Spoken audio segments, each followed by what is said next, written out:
Hello students, कैसे हो आप सभी। आज हम बात करने वाले लैब असिस्टेंट वैकेंसी 2022 के बारे में। किसके बारे में? Lab assistant vacancy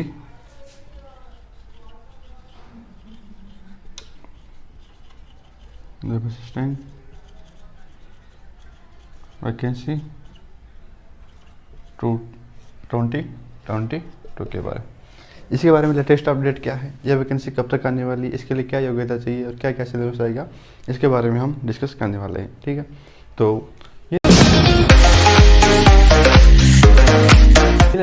lab assistant vacancy 2022 जो है, इसका नोटिफिकेशन शिक्षा बोर्ड कभी भी जारी कर सकता है, क्योंकि अभी शिक्षा विभाग ने एक दो दिन पहले नोटिफिकेशन जारी किया था कि जल्द ही वो 10 विभाग के अंदर या 10 परीक्षाओं का शेड्यूल जल्द ही जारी करने वाला है, जो कि आपको उनके ऑफिशियल वेबसाइट पे देखने को मिल जाएगा। वहाँ पे अब कभी भी इसका ऑफिशियल नोटिफिकेशन आपको वहाँ पे देखने के लिए मिल सकता है। ठीक है, तो सबसे पहले बात करते हैं कि इसके लिए एज क्या होनी चाहिए। क्या एज? इसके अगर यदि हम एज की बात करते हैं तो वह जब तक फॉर्म कंप्लीट हो जाएगा, जब तक एग्जाम होगा, तब तक वह मस्ट 18+ हो जाना चाहिए। यानी कि उसकी उम्र अगर यदि 18+ है तो वह लैब असिस्टेंट का फॉर्म अप्लाई कर सकता है। ठीक है, यह वैकेंसी जो होती है यह 12th पास, यानी कि जो 12th पास स्टूडेंट है वह इस फॉर्म के लिए अप्लाई कर सकता है। 12th पास स्टूडेंट, ठीक है। इसके लिए 12th पास स्टूडेंट तो हैं, लेकिन इसके अंदर भी क्या होता है, सब्जेक्ट होने चाहिए। कौन कौन से सब्जेक्ट वाले? साइंस। जिस भी स्टूडेंट्स के साइंस है वो इस फॉर्म के लिए अप्लाई कर सकता है, चाहे वह PCM हो चाहे वह PCB हो। इसके अतिरिक्त जिस स्टूडेंट के एग्रीकल्चर है, ये भी वैसे साइंस के अंदर आ जाती है, लेकिन एग्रीकल्चर अलग सब्जेक्ट चलता है, तो एग्रीकल्चर वाला स्टूडेंट्स भी लैब असिस्टेंट वैकेंसी के लिए अप्लाई कर सकता है। अभी इसके लैब असिस्टेंट वैकेंसी के जो पद दे रखे हैं 490 के लगभग दे रखे हैं, लेकिन यह जो इसके जब वैकेंसी आएगी तो इसके जो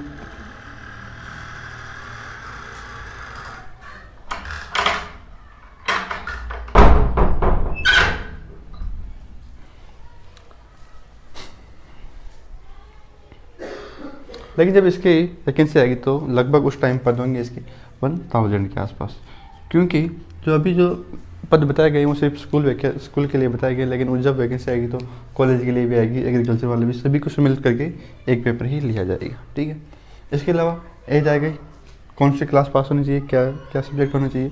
इसके बाद हम बात करते हैं क्या कि सिलेबस क्या क्या आता है। ठीक है, यदि हम इसके अंदर सिलेबस की बात करते हैं तो 4 सब्जेक्ट आती है। पहला आता है बायोलॉजी, ठीक है, दूसरा आता है केमिस्ट्री, तीसरा आता है फिजिक्स, और फोर्थ आती है जनरल नॉलेज।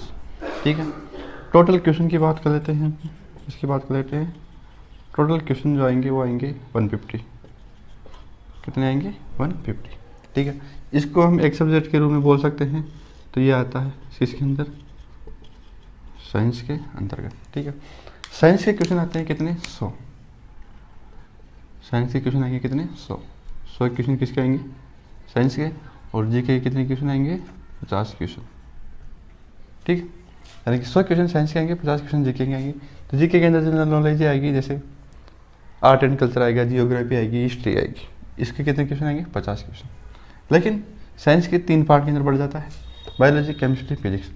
यहाँ पे अगर यदि ऐसे देखे जाए तो 33 या एक का 34 आएगा, तो इस हिसाब से 100 क्वेश्चन का रेशो बैठता है। लेकिन यहाँ पे क्या होता है कि बायोलॉजी का थोड़ा ज़्यादा वेट किया जाता है, यानी कि 34 नहीं रखा जाता है। इसके अंदर क्या रखा जाता है? बायोलॉजी का अप्रोक्सीमेटली 40 क्वेश्चन के आसपास, ये लगभग इतना कम दे दे, थोड़ा ज़्यादा दे, लेकिन 40 क्वेश्चन तक बायोलॉजी के आने के चांस रहते हैं। बाकी 30 क्वेश्चन क्या होता है, इनके आने के चांस रहते हैं। ठीक है, और अगर यदि साइंस की बात करते हैं तो इसके अंदर कंप्लीट NCERT से पूछा जाता है, लेकिन इसके अंदर बेसिक से भी आता है, जैसे 10th क्लास 9th क्लास का भी साइंस इसके अंदर किया जाता है। इसके अलावा 11th 12th मैक्सिमम पार्ट जो होगा वो 11th 12th से ही हो जाएगा। जनरल नॉलेज के लिए तो आपके पास जनरल नॉलेज की बात कर लेते हैं, तो इसके अंदर बताएगा क्या? हिस्ट्री, आर्ट एंड कल्चर और जियोग्राफी। ये इसके अंदर 3 पार्ट होते हैं। इसके कितने क्वेश्चन आएंगे? 50 क्वेश्चन। लेकिन यहाँ से भी मैक्सिमम क्वेश्चन जो होता है वो होता है आर्ट एंड कल्चर से, ठीक है। तो इसके अंदर सिलेबस रहने वाला होता है और मेजर पार्ट एनसीईआरटी से पूछा जाता है। अगर यदि आप लेवल असिस्टेंट की प्रिपरेशन कर रहे हो और अगर यदि आप एनसीईआरटी बायोलॉजी कंप्लीट करना चाहते हो तो हमारा यूट्यूब चैनल है साइंस अकेडमी, जिसके अंदर आप हमें सब्सक्राइब कर सकते हैं और वहाँ पे डेली एक वीडियो आएगी हर एक टॉपिक के ऊपर, ठीक है। तो वहाँ पे हम लेवल असिस्टेंट वैकेंसी या फिर कोई स्टूडेंट अगर नीट की प्रिपरेशन कर रहा है तो उसके लिए भी वो बहुत ही फायदेमंद रहने वाली है, ठीक है। तो ये थी लेवल असिस्टेंट वैकेंसी 2022 की। ये वैकेंसी बहुत ही जल्द आने वाली है, इसका नोटिफिकेशन बहुत ही जल्दी आपको देखने को मिल जाएगा। तो अगर यदि कोई स्टूडेंट अभी भी तैयारी में नहीं लगा तो तैयारी करने लग जाए, क्योंकि इसका नोटिफिकेशन कभी भी देखने को मिल सकता है, ठीक है। लाइक करें, कमेंट करें, शेयर करें एंड सब्सक्राइब करें। जय हिंद, जय भारत।